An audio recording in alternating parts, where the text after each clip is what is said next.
Sabe quando, eh, numa situação meio tensa ou desconfortável, a gente reage de um jeito que nem percebe?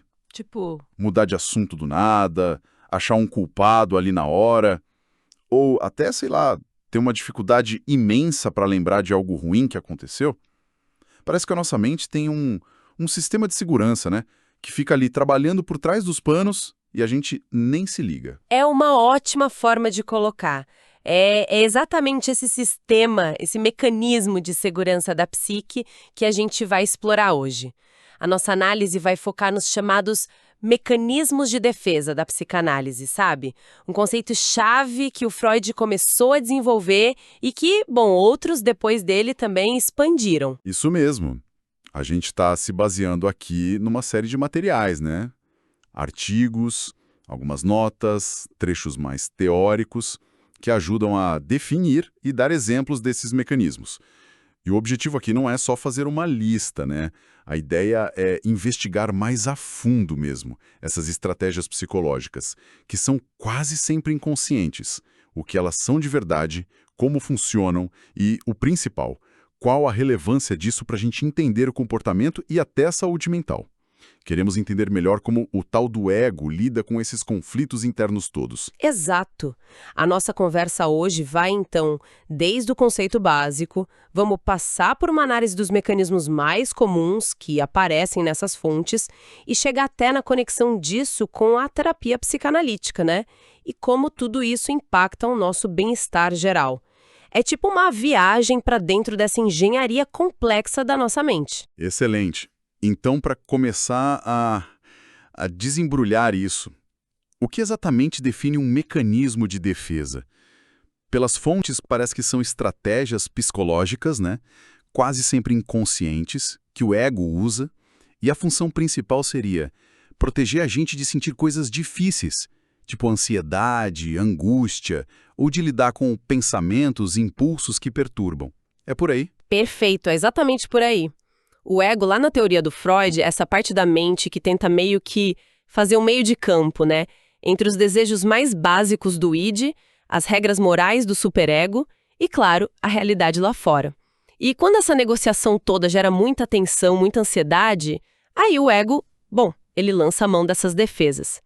Um ponto crucial que os materiais destacam é que eles funcionam muitas vezes distorcendo ou até negando partes da realidade para aliviar esse sofrimento. É quase como um escudo invisível, como você falou, protegendo a psique. Gosto dessa imagem do escudo invisível, mas as fontes também indicam que esse escudo não é só bom, né? Ele pode ter um lado meio complicado. Precisamente, e aí que está a complexidade toda. Por um lado, sim, eles são adaptativos. Numa crise, num trauma, eles podem ser vitais para manter a pessoa funcionando minimamente, sabe? Pensa na negação logo depois de uma notícia horrível. Aquilo pode dar um tempo para a pessoa respirar, para absorver o choque inicial. Só que se esses mecanismos viram o jeito principal ou muito rígido de lidar com tudo, aí eles se tornam maladaptativos. Essa distorção constante da realidade acaba atrapalhando o crescimento, prejudica relacionamentos, pode levar a problemas maiores. A chave parece estar na flexibilidade, né? E na intensidade com que a gente usa. Entendi. Então não é preto no branco, bom ou ruim. Depende de como e quando. E as fontes listam vários tipos. Talvez, em vez de só listar, a gente pudesse agrupar um pouco, para pegar melhor as diferentes estratégias desse escudo. Por exemplo, alguns parecem mais focados em esconder ou negar a realidade. Ótima ideia para organizar. Podemos começar justamente por esses que você falou, que lidam mais direto com esse bloqueio da realidade ou de coisas internas. A repressão é talvez o mais básico que o Freud descreveu. É um processo inconsciente, tá? De barrar pensamentos, memórias, desejos dolorosos de chegarem na consciência. É como jogar algo num porão escuro da mente. O exemplo clássico é esquecer um trauma, um abuso. O conteúdo não some, ele fica lá, ativo no inconsciente, e pode aparecer em sonhos, atos falhos, sintomas. Certo. E junto com a repressão, as fontes falam da negação, que parece mais na cara, né? É recusar explicitamente uma realidade externa dolorosa. O exemplo do paciente que não aceita o diagnóstico grave é bem isso. Qual a diferença principal entre as duas pela teoria? A diferença está mais no foco. A repressão lida mais com o conteúdo interno, sabe? Desejos, memórias.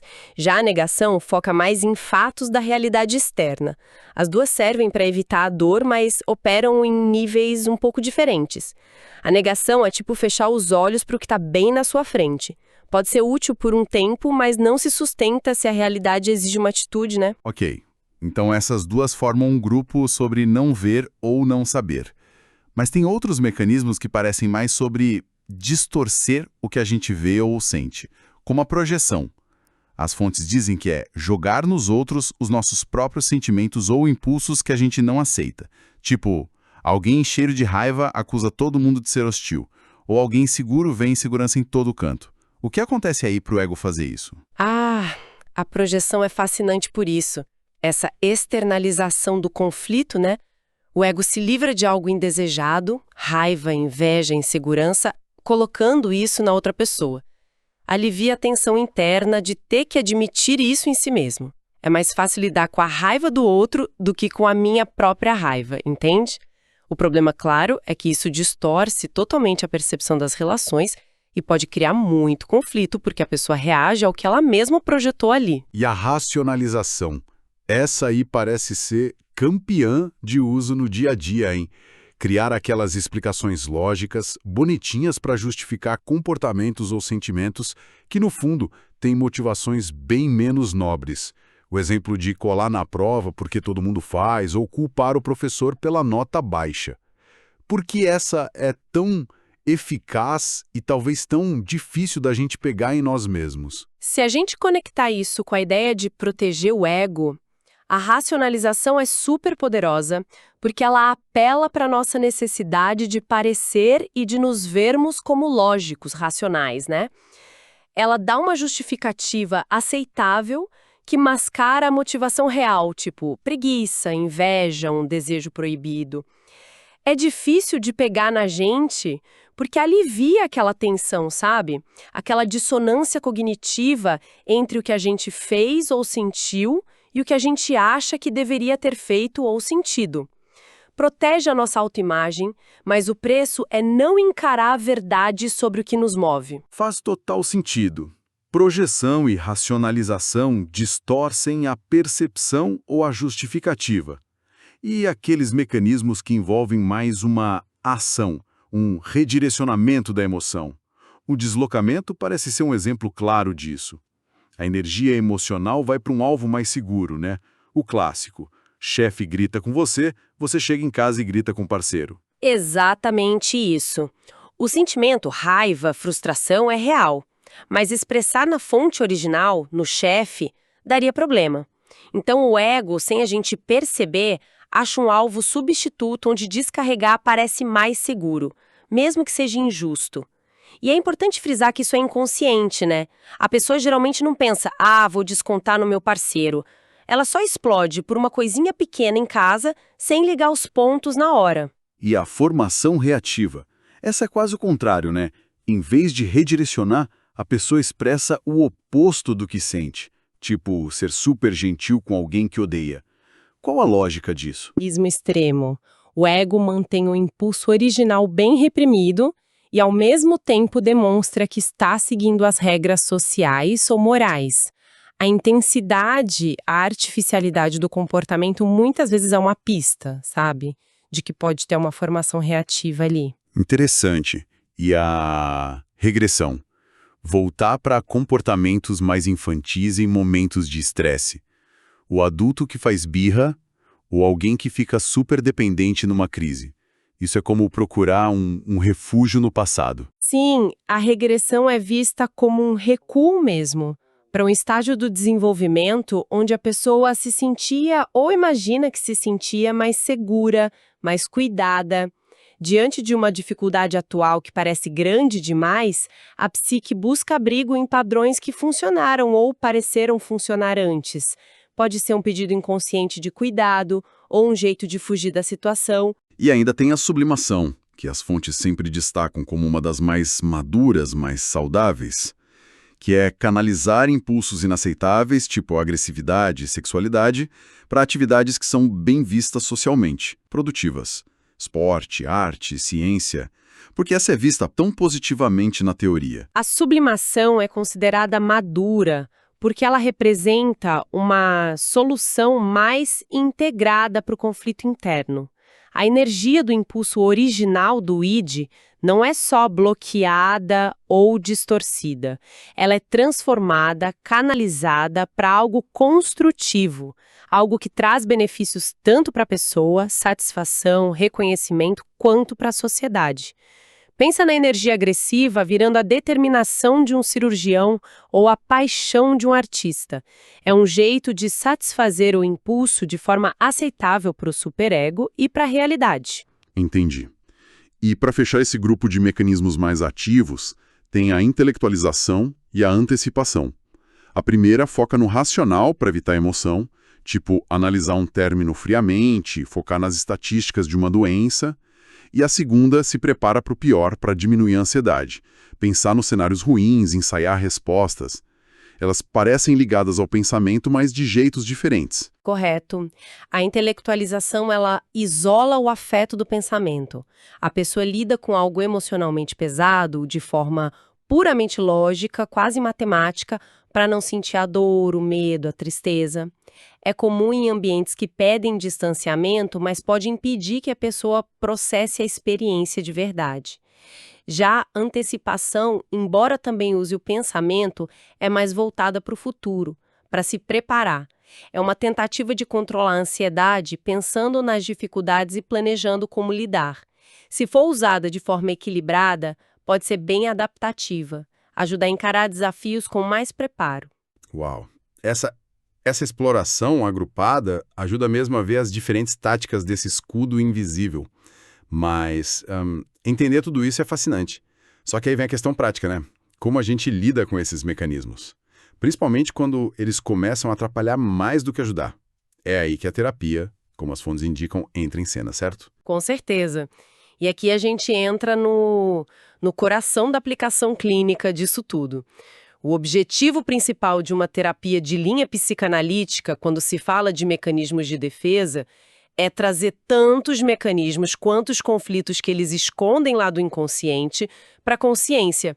A ideia básica, que vem das fontes, é que ter consciência é o primeiro passo para mudar. Quando a pessoa entende como e por que ela se defende de certos jeitos, ela ganha a chance de escolher respostas mais flexíveis, mais saudáveis. E como é esse processo de trazer o inconsciente para a luz na terapia? As fontes falam de várias técnicas. Não é só o terapeuta chegar e dizer, olha, você está usando negação aí, né? Definitivamente não é tão direto assim. E o processo pode ser longo, complexo. A associação livre é uma técnica central. O paciente é convidado a falar o que vier à mente, sem filtro, sem censura. A ideia é que nesse fluxo livre, o conteúdo inconsciente, desejos, medos, memórias reprimidas e os próprios mecanismos de defesa acabam aparecendo, mesmo que indiretamente. O terapeuta escuta com muita atenção, não só o que é dito, mas as pausas, as mudanças de assunto, as emoções que pintam. E a tal da resistência que mencionam, seria quando o paciente meio que trava ou evita certos assuntos? Exatamente. A análise da resistência é fundamental. As resistências são as próprias defesas funcionando ali na terapia. O paciente pode esquecer a sessão, chegar atrasado, ficar em silêncio, mudar de assunto de repente quando um tema delicado aparece. O terapeuta não encara isso como má vontade, mas como uma pista valiosa sobre quais conflitos estão sendo protegidos e quais mecanismos estão agindo. Analisar essa resistência, com cuidado, com respeito, ajuda o paciente a perceber seus padrões defensivos. Faz sentido. E a transferência? O que é analisar isso? De figuras importantes do passado dele, geralmente pais cuidadores. Ele pode, sentir uma raiva enorme do terapeuta por um comentário neutro, revivendo uma dinâmica antiga com uma figura de autoridade. Analisando essas reações transferenciais, terapeuta e paciente podem explorar e entender padrões de relacionamento muito antigos e conflitos não resolvidos que ficam se repetindo na vida da pessoa. Entendo. Então, o terapeuta usa essas pistas da associação livre, da resistência, da transferência e também dos sonhos, né? A análise de sonhos ainda é importante. Sim, a análise de sonhos continua sendo uma ferramenta muito valiosa. Freud dizia que era a estrada real para o inconsciente, né? A ideia é explorar o conteúdo manifesto, a história que a pessoa lembra do sonho, para tentar decifrar o conteúdo latente, ou seja, os desejos, medos, conflitos inconscientes que estão ali representados de forma simbólica no sonho. É mais uma janela para o mundo interno do paciente. E com base nisso tudo, associação livre, resistência, transferência, sonhos, o terapeuta usa a interpretação. E o que seria exatamente essa interpretação? É o terapeuta meio que traduzindo o inconsciente? De forma cuidadosa e no momento certo, sim. A interpretação é a ferramenta que o terapeuta usa para oferecer ao paciente uma possível compreensão sobre os significados inconscientes por trás dos pensamentos, sentimentos, comportamentos, sintomas dele. Não é uma verdade absoluta, tá? É uma hipótese oferecida para reflexão, baseada na teoria e no que o paciente traz. Uma boa interpretação na hora certa pode ligar os pontos e levar a um clique, sabe? Um momento de compreensão. E quais são os resultados que se espera de todo esse processo terapêutico, focado em desvendar defesas e conflitos? As fontes falam em catarse e insight. Exato. A catarse é aquela liberação de emoções que estavam presas, bloqueadas. Poder finalmente falar de algo doloroso, chorar, expressar raiva num lugar seguro. Isso por si só já pode ser muito aliviador, terapêutico. Mas a psicanálise busca ir além disso. O objetivo maior é o insight. E insight aqui significa ganhar uma compreensão profunda e que mexe com a emoção mesmo, sobre as próprias motivações inconscientes, a origem dos conflitos, os padrões que se repetem e o papel que os mecanismos de defesa têm nisso tudo. Não é só entender com a cabeça. É uma consciência que permite a pessoa se ver e ver suas relações de um jeito novo. Então, no fim das contas, o que tudo isso significa? Qual o grande recado sobre entender esses mecanismos de defesa? Olha, o grande recado, juntando o que as fontes trazem, é que os mecanismos de defesa são parte da nossa estrutura psíquica, inevitáveis até necessários. Eles nos protegem, ajudam a lidar com a ansiedade, a navegar no mundo que é complexo. O problema não é ter os mecanismos, mas sim a rigidez, o excesso e a falta de consciência sobre eles. Quando eles funcionam no automático, de forma inflexível, eles limitam nossa visão da realidade, empobrecem nossa vida emocional, podem sabotar relacionamentos, nosso crescimento. A terapia, nesse cenário, é um convite para aumentar a autoconsciência, para entender esses padrões e, a partir daí, desenvolver jeitos mais maduros, mais flexíveis, mais conscientes de lidar com os desafios internos e externos. É como trocar aquele escudo opaco e rígido por uma proteção mais flexível, mais transparente, que permita ver a realidade e agir nela de forma mais autêntica. Uma ótima síntese. Recapitulando então rapidinho. Mecanismos de defesa são essas ferramentas inconscientes do ego. Essenciais, mas que podem limitar. A gente explorou várias estratégias, né? Desde as que negam a realidade como a negação, até as que distorcem, tipo a racionalização, e as que canalizam energia, como a sublimação, que é vista de forma mais positiva. E vimos como a terapia busca jogar luz nesses processos para gerar insight e possibilidade de mudança. Precisamente. E vale reforçar que essa compreensão não serve só para terapia, né? Ter uma noção desses mecanismos pode ajudar muito na nossa autoobservação do dia a dia. Por que eu reagi daquele jeito? Por que aquela pessoa me incomoda tanto assim? Reconhecer padrões defensivos na gente e nos outros pode trazer mais clareza e, quem sabe, até mais compaixão para as nossas interações e para como a gente lida com as próprias emoções. Sem dúvida. E para a gente fechar, fica aqui uma questão no ar. Um pensamento para levar dessa nossa conversa, baseado em tudo isso. Até que ponto só o fato de identificar conscientemente os nossos próprios mecanismos de defesa principais, aquele que a gente usa mais no automático, já poderia ser por si só um gatilho para mudanças importantes. Ou seja, será que só o ato de ver o escudo funcionando já começa a diminuir o poder dele sobre a gente e abre espaço para a gente escolher agir diferente? É uma pergunta excelente e bem central para esse processo de autoconhecimento e mudança. Fica aí a reflexão. E com essa reflexão, a gente encerra nossa análise de hoje sobre os mecanismos de defesa. Uma exploração, acho, bem profunda de como nossa mente trabalha para nos proteger e às vezes também para nos limitar.